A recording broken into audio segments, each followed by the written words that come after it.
ফিলিস্তিনের মুসলিম ভাই বোনরা মানব ইতিহাসে বর্বরতম একটা অত্যাচার এবং নিষ্ঠুরতার মধ্য দিয়ে তাদের দিনাতিপাত করে। বাচ্চা আছে, বাচ্চার বাবা মা কেউ বেঁচে নেই, এরকম ঘরে ঘরে। এমনকি অনেক বাচ্চা থাকার ঘরটুকু পর্যন্ত অভিশপ্তরা বোমা মেরে সেটাকে মাটির সাথে মিশিয়ে দিয়েছে। ক্ষুধার তাড়নায় মানুষ যখন দিকবিদিক ছুটোছুটি করছে, বাহির থেকে কোনো খাবার সেখানে ঢুকতে দেওয়া হচ্ছে না। ত্রাণ দেওয়ার জন্য সারা পৃথিবী উন্মুখ হয়ে আছে, কিন্তু সেই ত্রাণ পর্যন্ত ভেতরে ঢুকতে দেওয়া হচ্ছে না। একটা ত্রাণের গাড়ি কোনো মতে ভেতরে ঢুকেছে, সেখানে যখন মানুষেরা চতুর্দিক থেকে একত্র হয়েছে, তাদের উপরে বোম্বিং করে তাদেরকেও শেষ করে দেওয়া হয়েছে। হসপিটালে অ্যানেস্থেসিয়ার অভাবে ছোট ছোট বাচ্চারা, তাদের যখন অপারেশন করতে হচ্ছে, অ্যানেস্থেসিয়া দেওয়ার মতো মেডিসিন না থাকার কারণে ডাক্তার সরাসরি ছুরি দিয়ে কেটে এই জীবন্ত বাচ্চা ছেলেটাকে, মেয়েটাকে, বাচ্চা শিশুটাকে আর্তনাদের মধ্যেই কাটাকাটি করতে হচ্ছে। এরপরও বাহির থেকে কোনো মেডিসিন পর্যন্ত ঢুকতে দেওয়া হচ্ছে না। এই কাজগুলো তারা করছে যারা পৃথিবীতে মানবতার সবক সকাল বিকাল আমাদেরকে দেয়,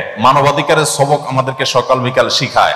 আসল মানবতার রূপ আমরা দেখি ফিলিস্তিনে অত্যন্ত বর্বর ভাবে, অত্যন্ত বাজে ভাবে বের হয়ে পড়েছে, প্রকাশ হয়ে গেছে। আমাদের দেশের দিকে তাকাই, আমি ইতিমধ্যে বিভিন্ন জায়গায় বলেছি, জাতির একজন সাধারণ সদস্য, বাংলাদেশের একজন সাধারণ নাগরিক হিসাবে আমি খুবই লজ্জিত, খুবই অনুতপ্ত, খুবই ব্যথিত। এই জন্য লজ্জিত অনুতপ্ত যে সমস্ত কোম্পানিগুলোর টাকা বোমা হয়ে আমার নিরীহ মুসলিম ভাই বোনদের উপরে নিপতিত হচ্ছে। নবী করিম সাল্লাল্লাহু আলাইহি ওয়াসাল্লাম বলেছেন, পুরো পৃথিবীর সমস্ত মুসলমানরা একটি দেহের মতো। আমার মুসলিম ভাই বা বোন, তিনি আফ্রিকায় থাকুন কিংবা আমেরিকায়, ইউরোপে থাকুন কিংবা এশিয়ায়, যেখানেই থাকুন না কেন, তার কষ্টে আমি কষ্ট অনুভব করব, এটা আমার ইমানের দাবি। আর যদি কষ্ট অনুভব না হয়, তাহলে বুঝতে হবে আমার ভিতরে ইমানের কোনো ছিটে ফোটাই নাই। এরকম একটা কঠিন পরিস্থিতিতে আমরা দেখেছি যে পশ্চিমা পৃথিবীতে তারা পর্যন্ত, যে দেশগুলোর সরকার এবং রাষ্ট্রযন্ত্র ইহুদিদের এই বর্বর হামলাকে নানাভাবে সমর্থন করছে, সেই দেশগুলোর অনেক নাগরিকরা তাদের বিবেকের তাড়নায় তাড়িত হয়ে যে সমস্ত কোম্পানি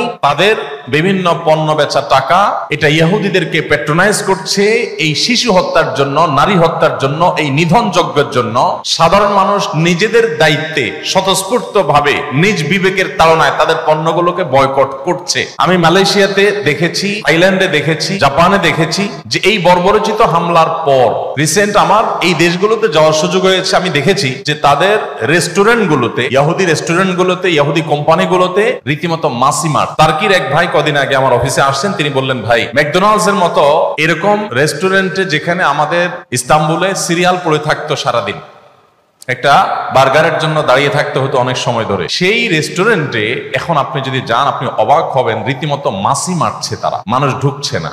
আপনি যদি মিডিল ইস্টে চলে যান, দেখবেন তাদের র্যাকগুলোতে একটার সাথে দুইটা ফ্রি অফার দিয়েও কোনো গ্রাহক তারা টানতে পারছে না।